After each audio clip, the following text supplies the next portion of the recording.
Hi mga buddy, welcome to my channel.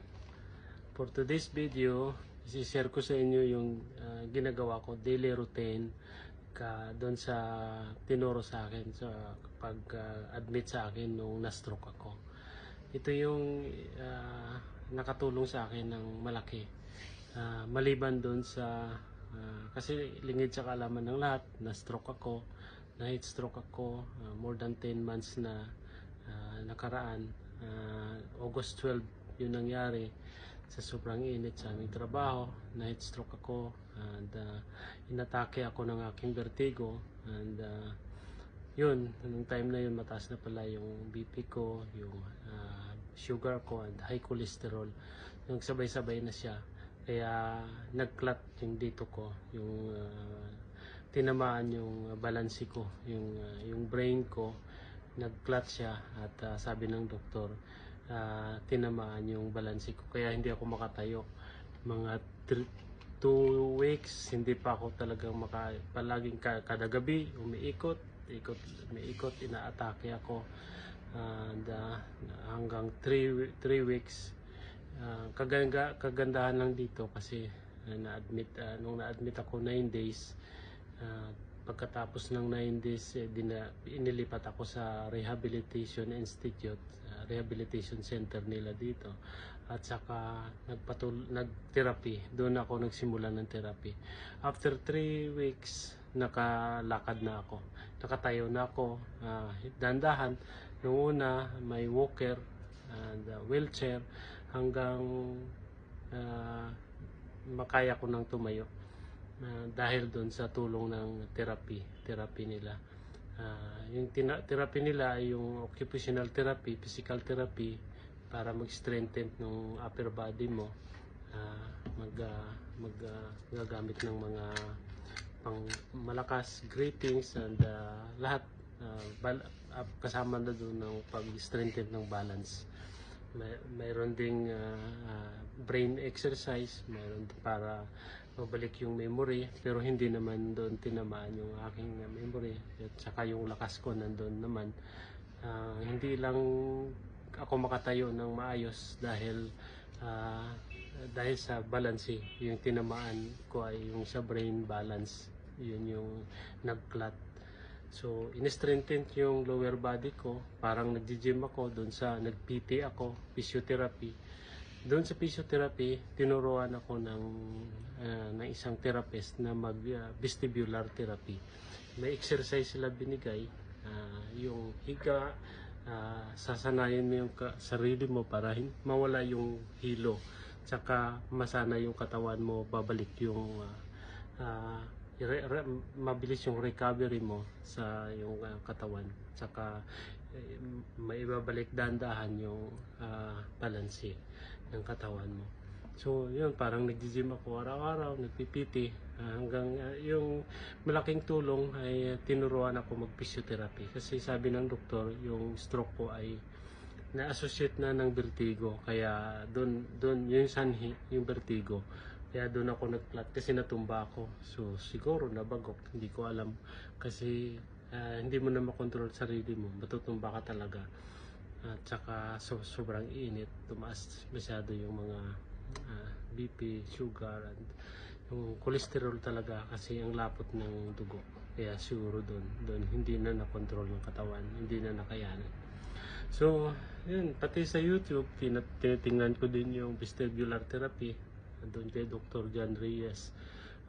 Nakikita ko malaking tulong, so sinubukan ko. Sabi ng asawa ko, subukan mo, mayroon siyang nakita daw sa YouTube. Saka sabi ko, tinuro na din sa therapy center, sa physiotherapy na vestibular therapy, yung higa, balance, tapos dandahan tumayo, yun.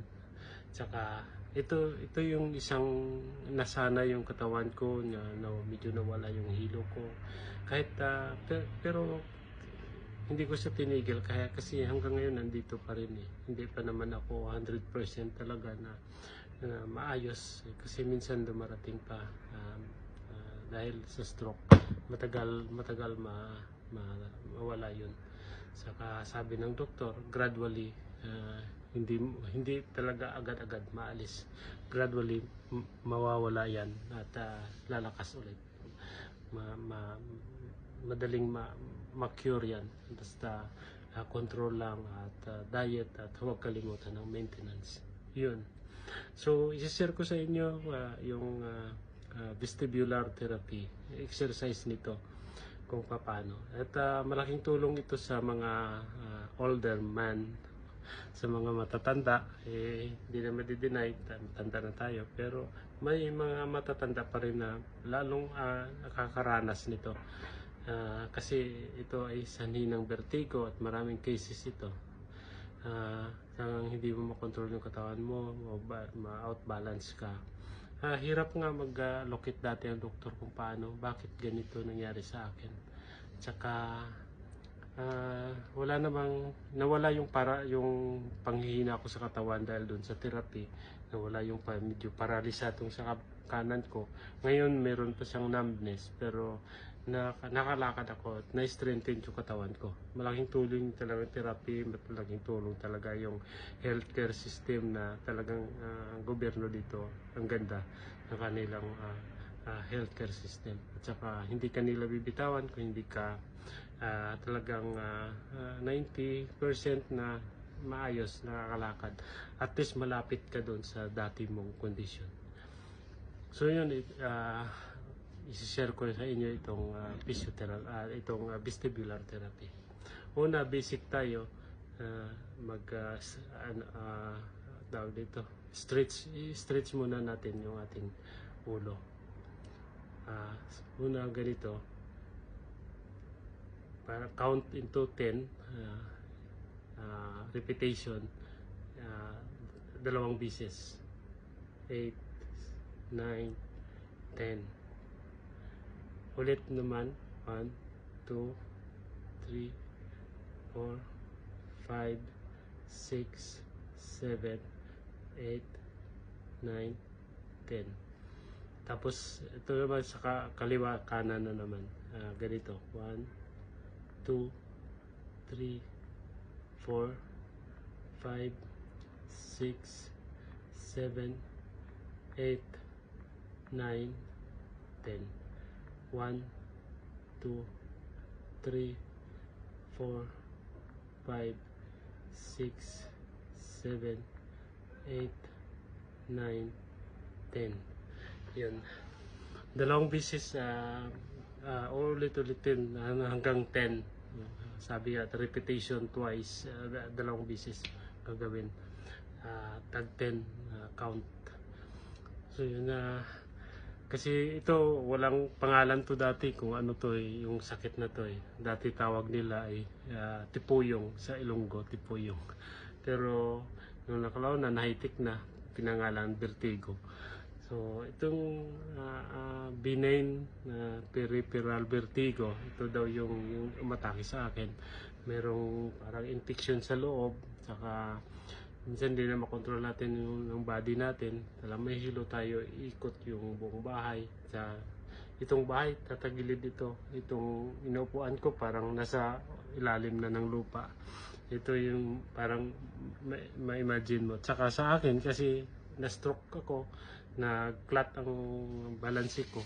Yun, yung tinamaan. Buti, yun tinamaan. At saka hindi yung mga ibang nerves ko ang tinamaan. At sa awa ng Diyos, akala ko noon hindi na ako makalakad, hindi na ako makatayo, pero dandahan. Siguro kasama din ng magandang sistema, yung teknolohiya, pero talagang porsigido, yung panalangin sa Diyos, yung pinaka-importante. Hindi ka mawalan ng pag-asa na makarecover. Prayer lang talaga, yun yung pinaka-importante sa lahat. Huwag kang bibitaw sa Panginoon. So tuloy natin. Next, ganito, 1, 2, 3, 4, 5, 6, 7, 8, 9, 10. Ulit na naman. 1, 2, 3, 4, 5, 6, 7, 8, 9, 10. Tapos dito. 1, 2, 3, 4, 5, 6, 7, 8, 9, 10. Repetition. 1, 2, 3, 4, 5, 6, 7, 8, 9, 10.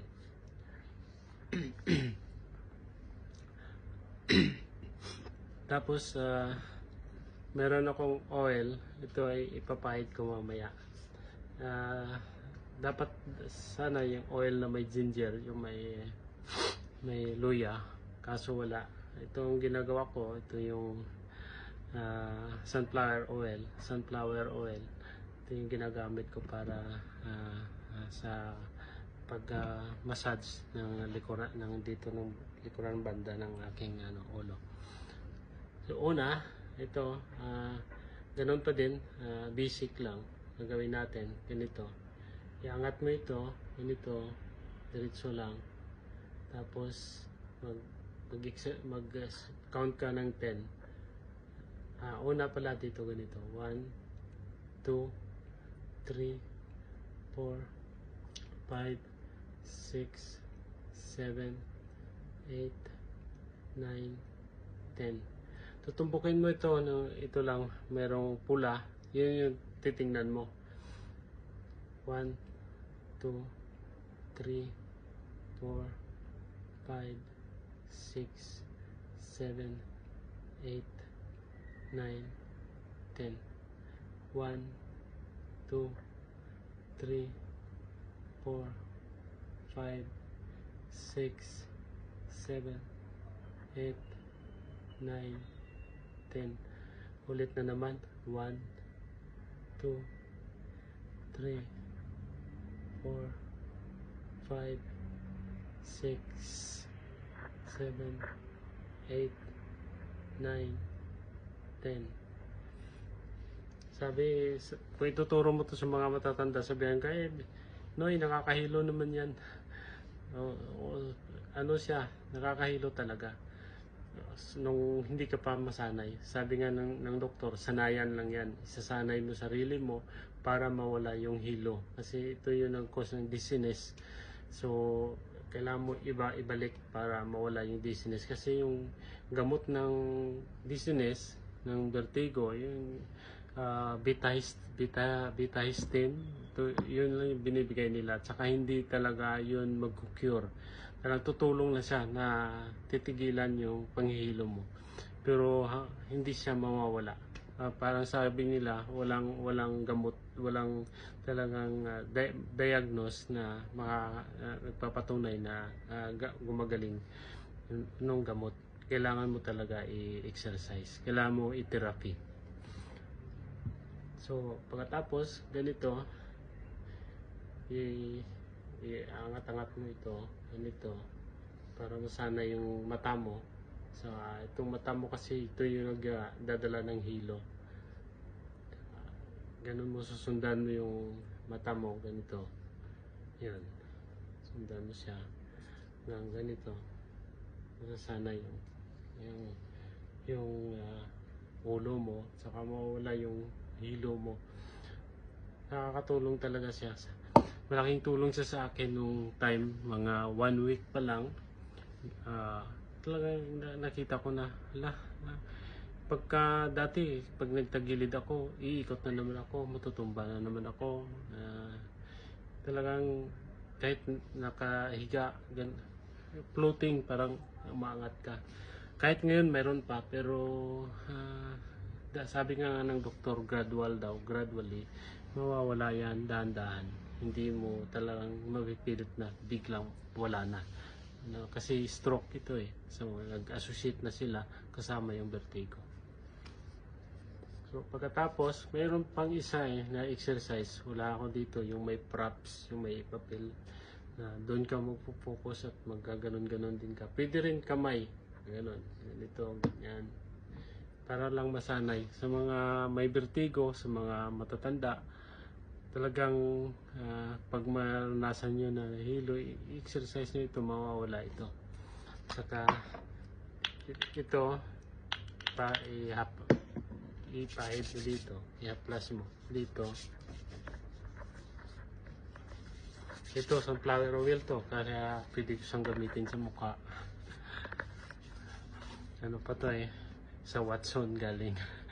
So yun, so i-massage mo siya dito, massage mo siya dito. Ano lang, magaan lang, huwag pipirsahin kasi bawal sa stroke yung massage. So ganito lang, count mo into 10. 1, 2, 3, 4, 5, 6, 7, 8, 9, 10 hanggang dito banda, dito mo i-massage mo siya, huwag mong bibiinan, massage lang konti, ganito lang. Yan. Tsaka dito mo i-massage hanggang dito. Tsaka ganito, ipupush mo yung dito mo sa ilalim, yung tinga, ipupush mo yung dito, push mo dyan, yan, ganyan. Count mo hanggang 10, dalawang beses. Repetition twice daw, sabi ni Dr. John Reyes. 1, 2, 3, 4, 5, 6, 7, 8, 9, 10, 11, 12, 13, 14, 15, 16, 17, 18, 19, 20. Diniretso ko na sa 20, count 20. Medyo tatanggalin ko lang konti, ito isa. Ato, tatanggalin ko lang to dito kasi dito papasok mo yung yung daliri mo, tuturo mo dito. Saka pasok mo siya, tapos hilahin mo hanggang count ka hanggang 10 or 15. Dalawang beses 10, 2, 3, 4, 9, 10, 11, 12, 13, 14, 16, 17, 18, 20. Ganyan. Kasi yan yung mapansin mo pagka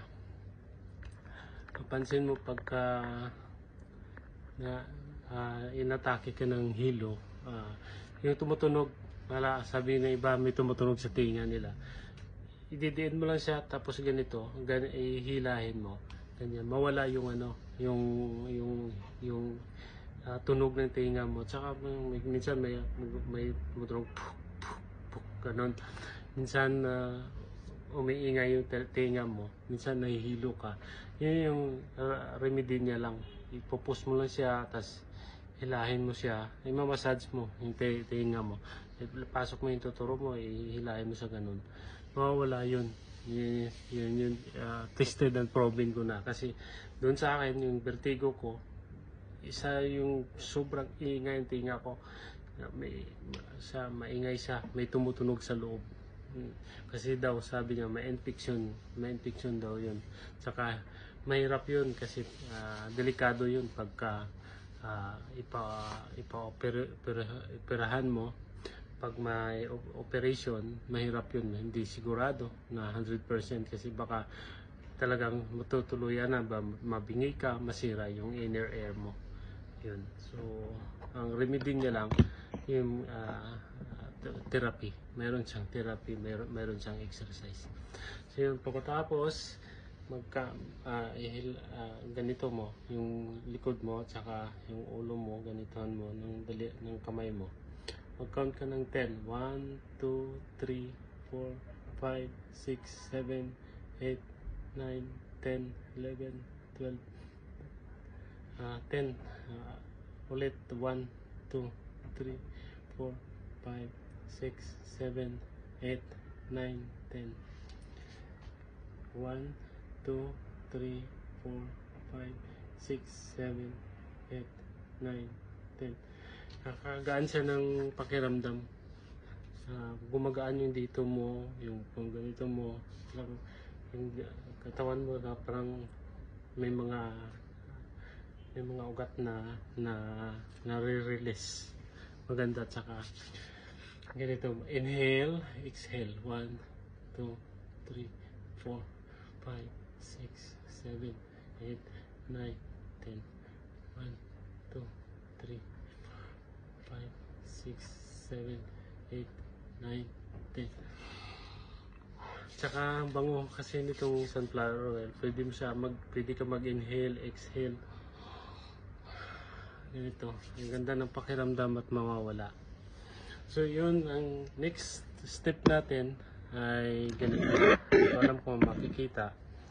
Meron siyang exercise, sleeping exercise. Ihiga mo siya sa kama na may unan.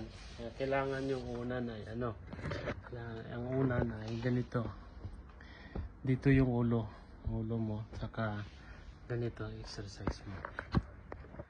Sana makita. Ko alam kung makikita, pero subukan natin.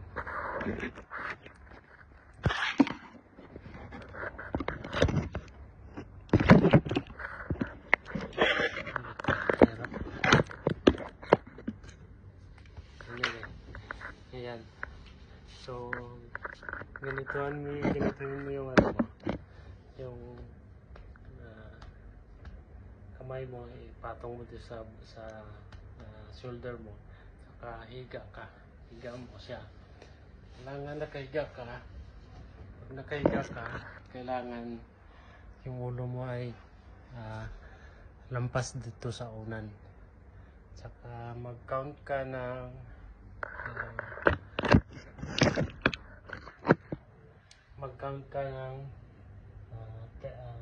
30. Bali 30 seconds.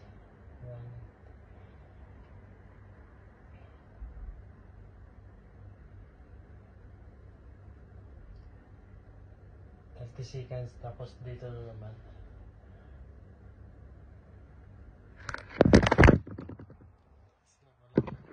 Sorry na ulo.